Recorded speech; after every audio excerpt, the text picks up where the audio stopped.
That'll do it for Live at 5. Thanks so much for joining us. News Channel 4 at 6 starts right now. You're watching NBC for New York. And now, Chuck Scarborough, Linda Baquero, Janice Huff, and Len Berman. This is News Channel 4 at 6. A very troubling weather day for our area. So far, flooding has led to the electrocution of 2 people, and lightning has possibly struck 2 children. Good evening. Linda Baquero is off tonight. I'm Sue Simmons. This afternoon's fast-moving and violent storm dropped buckets of rain and shot bolts of lightning from New Jersey to Queens. 2 people were killed in Queens by a down power line. Amy Nuzzo is in College Point right now with that story for us. Amy? Well, 2 people, a young man and a young woman, have been confirmed dead after they got out of their car, which was stalled in deep water, and were electrocuted. We have some new information to tell you on this story. Only 2 people were involved, not 3, as we were told by officials earlier. And it is confirmed that the car did not crash, but merely was driven into deep flooding that was here on 15th Avenue and 118th Street in College Point at around 3 o'clock this afternoon. It's believed the car may have stalled at that point. Now, police say at the time it was raining so hard that the 2 people inside probably didn't see that there was a downed power line in the water. The occupants of the car were not aware that a power line had gone down from the storm and that power line was in fact live with power. For reasons that we're still trying to determine, the occupants of the car exited the automobile into the water and ultimately were electrocuted. The 2 victims are described as teens or young adults and have not yet been identified. One witness said they appeared to be burned beyond recognition. Police say this underscores the danger of ever getting out of your car if it's stalled in deep water. Live in College Point, Queens, Amy Nuzzo, News Channel 4. All right, Amy, thank you. And 2 children in Queens were reportedly struck by lightning this afternoon. They were taken to Mary Immaculate Hospital and are in stable condition. According to witnesses, the children were outside the Coliseum shopping mall on 165th Street in Jamaica around 3 o'clock in the afternoon during a heavy thunderstorm. A worker at the mall told News Channel 4 the kids appeared dazed after a bolt of lightning struck, but otherwise they seemed okay. Well, this wild weather had residents scurrying for cover in parts of New Jersey. Lightning hit a tree, injuring 3 golfers in Ringgoes in Hunterdon County. Flying wood knocked the golfers to the ground. They were taken to a medical center in Trenton with minor injuries. The course has no weather warning system, but its manager says he'd closed the course because of the storm and the golfers were heading in when lightning struck. Lightning also struck a home in Englewood Cliffs, New Jersey. Firefighters were called to the scene to make sure the lightning did not ignite a fire. It did damage the roof of the house. Nobody was injured, though. Now, is this stormy and dangerous weather finished for the evening? Let's go right to Janice Huff. Unfortunately, Sue, we are not quite done with the severe weather and heavy rain. We have more thunderstorms moving through the region right now. Next, we're at 4 is where we've been tracking the storm activity all afternoon long. And as you can see, as you look back on the left-hand portion of your screen towards the bottom, there is a long train of thunderstorms that extends through southeastern Pennsylvania into Maryland. And you see some heavy rain right around our area. The rain will continue to develop along that line and train in and move right over some of the same spots. We've had some flooding reported in many locations of Queens. And as a matter of fact, over the last couple of hours, we've seen more than 2 inches of rain in portions of Queens, up to 2.5 inches of rain. And that has caused serious flooding there. We want to show you now the warnings that are in effect for these areas. We have flash flood warnings that remain in effect for Queens and Brooklyn until 6:30. Also, flash flood warning for Nassau County until 7:30. We have a new severe thunderstorm warning that has been issued for Middlesex County in New Jersey until 7 o'clock. Large hail is expected with a storm moving through that area. Damaging winds up to 60 miles per hour can be expected. It is located near Dayton, New Jersey, south of New Brunswick, moving towards the northeast at 25 miles per hour. There's also severe weather around the Philadelphia area, so we're not done yet. We also have a severe thunderstorm watch for the entire tri-state area until 8 o'clock. So that's just about how long we have to be concerned. More coming up on the severe weather and the latest on the tropical storms and hurricanes coming up. All right, Janice, this dangerous weather has knocked out power across the tri-state area. Con Ed reports about 8,000 customers without electricity in Westchester, the Bronx, Queens, and Brooklyn. In New Jersey, 1,700 PSE&G customers have no electricity.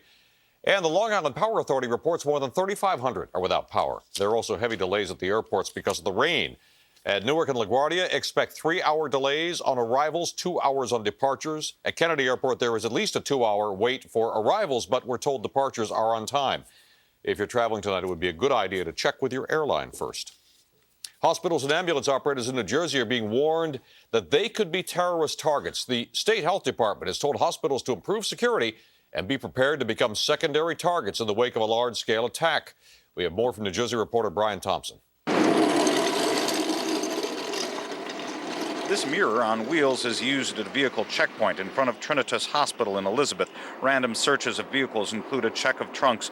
And while the line of traffic can back up quickly, one employee says it's no inconvenience. Absolutely not. It's not inconvenience at all. Nearby at the main entrance, arriving cars get a greeting from security and after drop-off or pickup are told to move on. In front of the ER entrance, metal bollards prevent anyone from crashing a vehicle inside. And once you do get inside, there is security just past the welcome desk ready to inspect any package you try to carry in. Why all this concern? New Jersey's health commissioner passed the warning to hospitals based on the best intelligence out of Washington that hospitals could be a secondary target after an initial attack nearby. At Trinitas, the need for these measures comes as no surprise. In other countries such as Israel, hospitals had become secondary targets. So it was planted in our mind that hospitals could be a target. Hospitals suddenly find themselves on the front lines. Mostly everything is pretty well closed up except for the access points that we control. Ambulances as well are considered vulnerable. All their vehicles are being secured when unattended. It's very, very tough now for people to try and lay hands on these vehicles to use them for bad purposes. Every hospital we contacted in North and Central Jersey says it is taking these warnings seriously. In Elizabeth, Brian Thompson, News Channel 4. Another security precaution. This one affects aircraft. Any helicopter coming into the city from the north or from the east must land at Republic Airport on Long Island to be checked. The rule is in effect for the week of the Republican National Convention. Morristown Airport in New Jersey would handle incoming traffic from the west and south. The choppers would have to land at one of those regional airports to go through a government-run security checkpoint. Well, divide and conquer. It doesn't seem like that was the city's strategy in dealing with a huge protest march planned for the Sunday prior to the Republican National Convention, but that is turning out to be the result. And political reporter Jay DeDapper is here now with more for us. Jay. Well, Chug, Sue, it helps to understand that this long-running dispute about whether protesters will be able to rally in Central Park is between the city and an umbrella group representing more than 300 organizations. You won't be surprised to find out that not all of them are on the same page. If push comes to shove on Sunday, August 29th, it's likely to happen here, the corner of 7th Avenue and 34th. This is where protest organizers want to go north of 7th Avenue to Central Park, but where their permit says they must turn left and head west. They don't have to use their permit, but there really isn't any other place in this city where we can accommodate. And that is that, right? Well, maybe not. Yesterday, the umbrella group reneged on a deal for a march route that would end with a rally on a desolate, sun-baked stretch of the West Side Highway far downtown. Instead, organizers applied for new permits in Central Park. The city rejected those permits within hours, though, and by this morning, more than a dozen protest groups were holding their own news conference. No lies, no fear. August 29th, we'll be here. And I say to New Yorkers, don't leave the city during this time. Come and be on the streets. Take the streets. So they'll break ranks and bolt for the park? At this point, we can't make those decisions. We feel like the people are going to make the decisions around how this battle is fought and how this battle is waged. Right now, we are urging people to come out into the streets from now until August 29th and put pressure on the city. So far, though, that tactic hasn't seemed to have much effect on the mayor. They're not going to get a permit to have 250,000 people in Central Park. Central Park just does not have the capacity for that. But while the umbrella organization, United for Peace and Justice, decides whether to try their luck in court, the coalition itself may be splintering.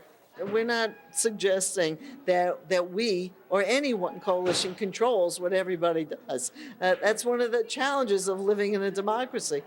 Yeah, but perhaps also the only real leverage they may have with the mayor. If he doesn't let them rally in Central Park legally, there's no way to guarantee many protesters won't end up there anyway, and leave it up to the NYPD to figure out what kind of headlines come out of it all. This could be interesting. Yeah, Sunday, August 29th. Stay tuned. It will be interesting. All right, Jay. Thanks, Jay. Coming up, as Janice mentioned, back-to-back storms are bearing down on Florida. One's a tropical storm.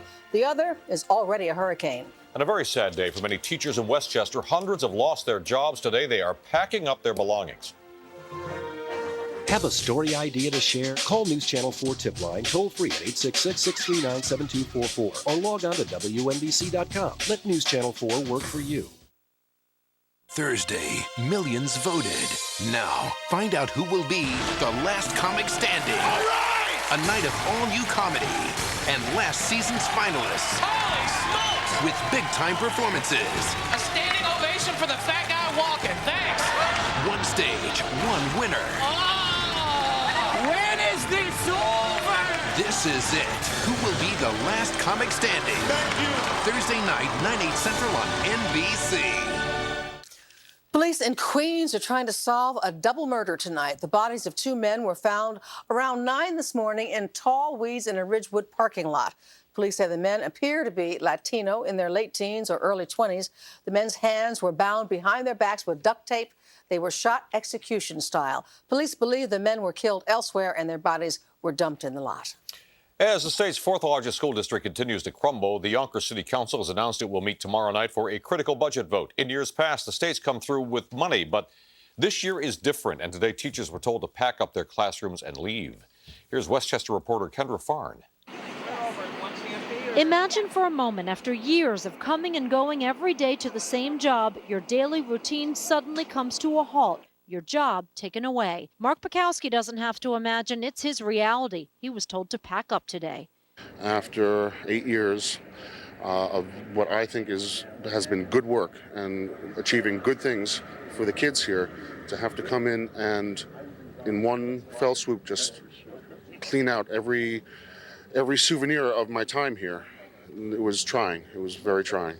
Laid-off teachers got a letter telling them to come and gather their belongings. It's such an impersonal, after giving so much, I mean, no call from my principal to say, after all you did for me for the past year, just hold on a little bit, we're hoping, just nothing, it's just like, come get your stuff, goodbye.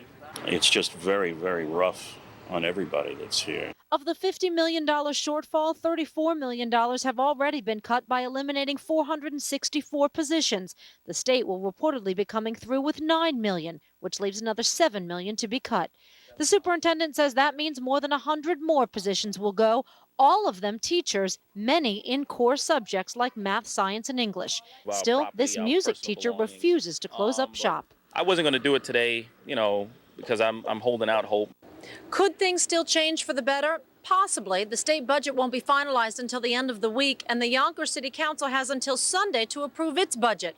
But the superintendent is not optimistic.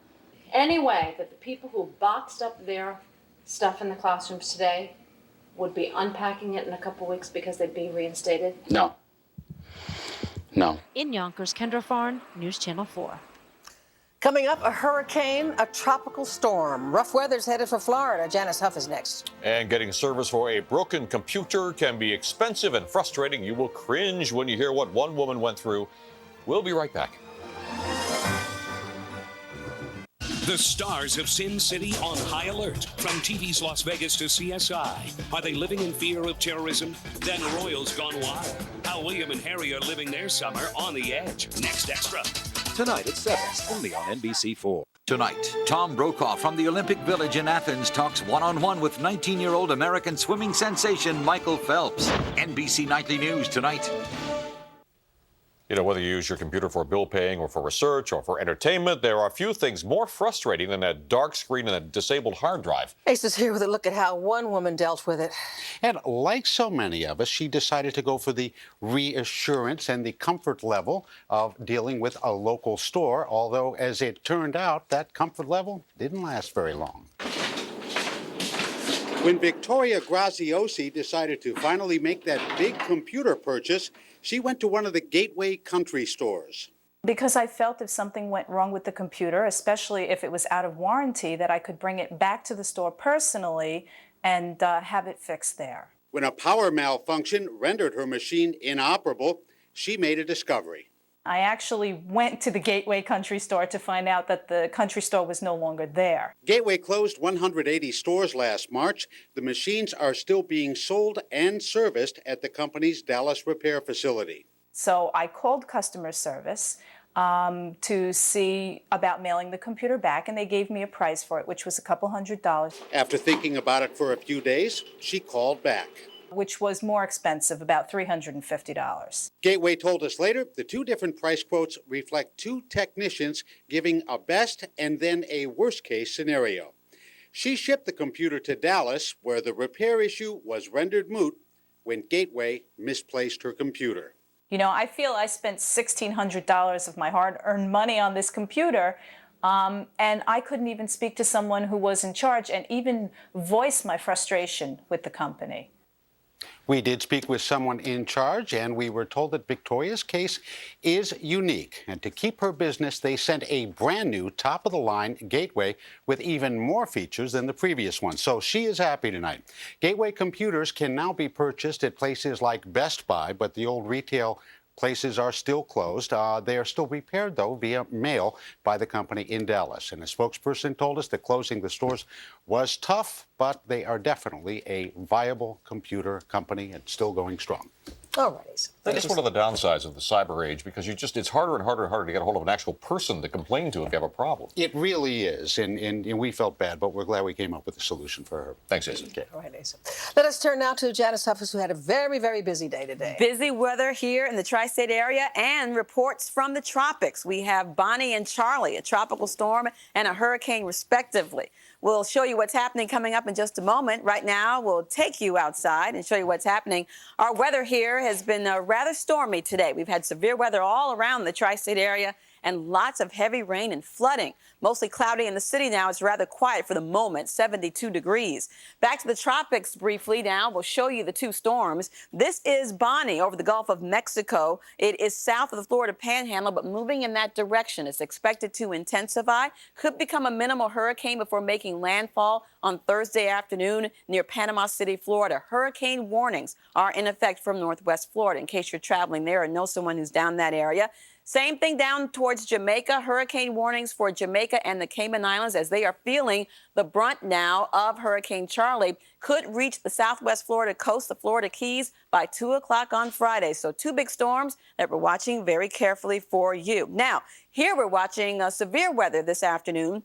We still have some strong storms and even some severe storms in a few spots, not as much as what we saw earlier, but there's still the potential till about 8 o'clock for strong to severe storms. We have a watch in effect for most of the tri-state area. The front is back here, but out ahead of it, the air mass is very moist, very unstable. We have a severe thunderstorm warning now for Middlesex County. Thanks, John. We also have a severe thunderstorm warning in effect for Mercer County in New Jersey until 7 o'clock, and flash flood warnings for Queens as well as Brooklyn and Nassau County. LaGuardia had 1 3/4 inches of rain with flooding. We had some areas with more than 2 inches of rain. Lots of reports of hail and lightning damage and downed trees. Temperatures right now are mainly in the 70s, although Trenton holding on to 80 with some sun. This evening until 8 o'clock, severe thunderstorm watch for the entire tri-state area, the exception of Suffolk County, but you could get some strong storms or some heavy rain as well. Scattered showers and thunderstorms this evening, cloudy and muggy in the morning with a spot thunder shower. And we could see the same kind of activity tomorrow afternoon. Maybe not the same locations, but we'll just be watching it for you. And you keep an eye out, too, for tomorrow. Heavy rain possible on Friday could be the remnants of Bonnie. It'll clear out the beginning of next week. So keep it here on News Channel 4. We'll keep you updated tonight. Okay. All right. Thank you, Jennifer. All right, we're going to check in now with Len Berman in Athens, Greece, where the Olympic Games have begun. Len. Well, thank you, Chuck. And up next, I will climb the Parthenon to talk with Rulon Gardner, the gold medal winning wrestler. A little thing like an amputated toe hasn't stopped him. And Jason Giambi tells his story in Tampa, plus more Mets injury woes today. All next in sports, live from Athens, Greece, on News Channel 4 at 6. Tom's all-too-real paparazzi invasion. Only we have the tape. Then, Brittany Murphy's TV producer boot camp. You are going to learn how to produce Access Hollywood in one day. Next, Access Hollywood. Tonight at 7:30, only on NBC4. Can't wait for the Olympic Games in Athens to begin on Friday? Log on to NBCOlympics.com for everything you want to know about the upcoming games, from exclusive video highlights to thousands of athlete profiles. And now you can personalize the site to get in-depth stories about your hometown heroes from News Channel 4. Available exclusively in the O-Zone. Your all-access pass to the Olympic Games begins now. Only on NBCOlympics.com. Time to go down to Len Berman in Athens. And Len, you went for the gold. You climbed something today, right? Well, taxi most of the way, climb the last part. And that's what I did at the Parthenon today to speak with Rulon Gardner. What a story. He won the gold in Sydney in Greco-Roman wrestling, a major upset.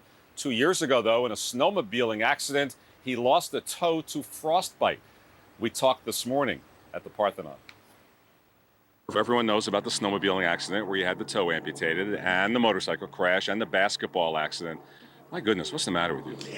Well, growing up on the farm, I've always been a little bit injury prone. You know, every day something would usually happen that, you know, that you didn't know was going to happen. And you just learn to deal with adversity, you know, through life. And growing up on the farm and having a learning disability, a lot of times I just struggled, but I just kept my head and just kept coming back. And, you know, the good Lord has a plan for us all. And hopefully it's to come back and win a gold medal here in Athens. But in the serious moment, when you were stranded in the snow with your snowmobile, you thought you were going to die. If you say it's over, it will be over. And I just said to myself, don't give up and don't quit, because, you know, your goal is to come back and win another gold medal in Athens. There's a chance you could carry the flag, I guess, if they voted you, huh? Yeah, there's a chance. You know, that'd be fun to do it again. You know, I got to carry the flag at the closing ceremonies, and it'd be an honor to carry it at the opening. But, you know, just being an athlete and wearing the United States Olympic warm-up is every athlete's dream. Let's take one more look at this. I just can't believe we're here. I mean, I pinch myself. Do you feel the same way? Yeah, you know, there's no way you cannot be in awe to look around here and to realize all the, you know, the talk of all the gods and the people and how the ancient Greeks, you know, worship sport and the Olympics. And it's amazing to be standing here in Athens. And, you know, an athlete that doesn't say they're not fulfilled by just being here, you know, is an athlete that I think really needs to look back at history, because this is where everything started. And without the Olympics here in Athens, I don't think, you know, our careers would be complete. Quite a story.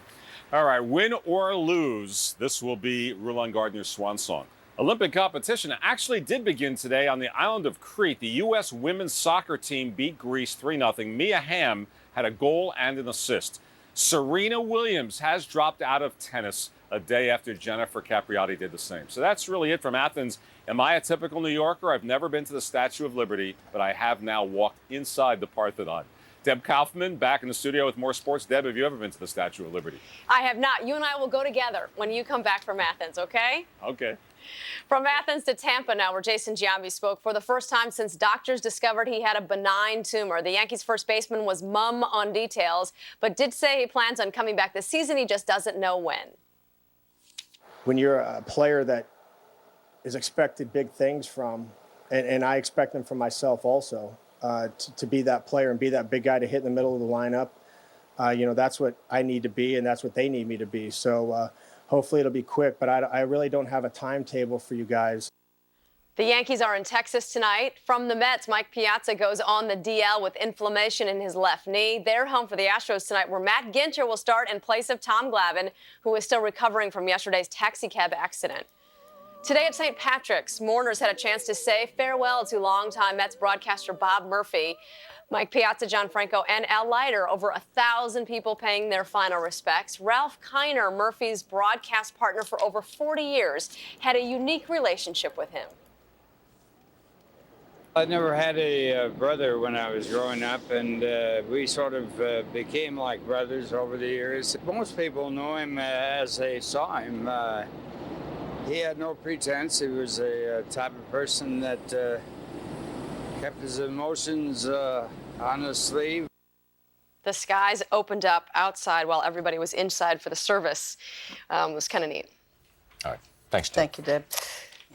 Well, New York City kids took part in a very special birthday party today in Central Park. Thousands of youngsters turned out to celebrate the 90th anniversary of the Police Athletic League.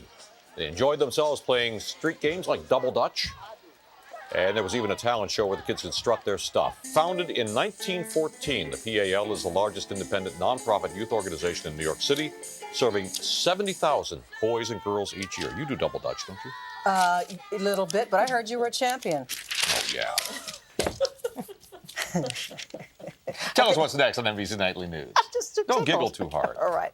Next on NBC Nightly News with Tom Brokaw, what authorities have learned from an American arrested after visiting high-ranking al-Qaeda officials in Pakistan. That does it for News Channel 4 at 6.